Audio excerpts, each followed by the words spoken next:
Kai sat in the car, visibly agitated, his leg bouncing restlessly as he glanced down at his cell phone to check the time yet again.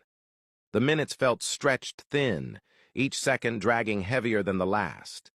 He turned to Wubin and stated that it had been long now, too long, and that they still hadn't come up with anything. Wubin, who had been leaning back in his seat, suddenly sat up straight.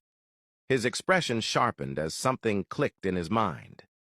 He looked at Kai and told him that it was strange for Master Shen to leave his cell phone unlocked, strange for him to leave it unattended in his car.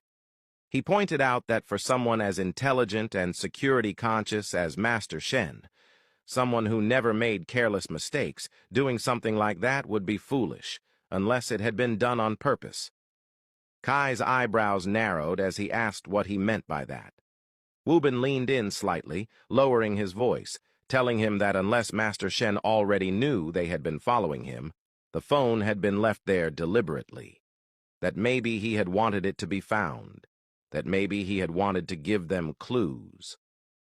Kai looked at him, confusion written across his face, and asked how that made sense when Master Shen clearly wasn't on Liwei's side. Wubin answered calmly, stating that maybe he was. He picked up his cell phone again, scrolling through the data with renewed focus, his eyes scanning carefully as though he was searching for something specific now. Then, slowly, a faint smile of triumph tugged at his lips. He told Kai that he had found it. Master Shen hadn't just left messages. He had left instructions. Instructions on how to trigger the machinery inside the building. Instructions on how to neutralize the acid.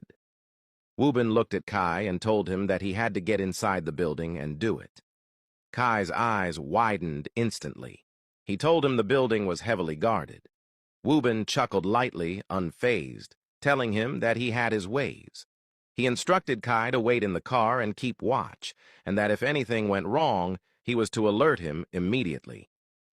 Kai stared at him, visibly worried, shaking his head as stress seeped into his voice. He stated that he couldn't believe his night had ended like this, that they were acting like James Bond characters. They were supposed to stalk Master Shen and go home, and now they were involved in a dangerous mission that could get them killed. Wubin told him to relax and reminded him to keep his eyes open. With that, he slipped out of the car and made his way toward the building, disappearing into the darkness while Kai remained behind, watching just as he had been instructed. Inside, Liwei continued walking.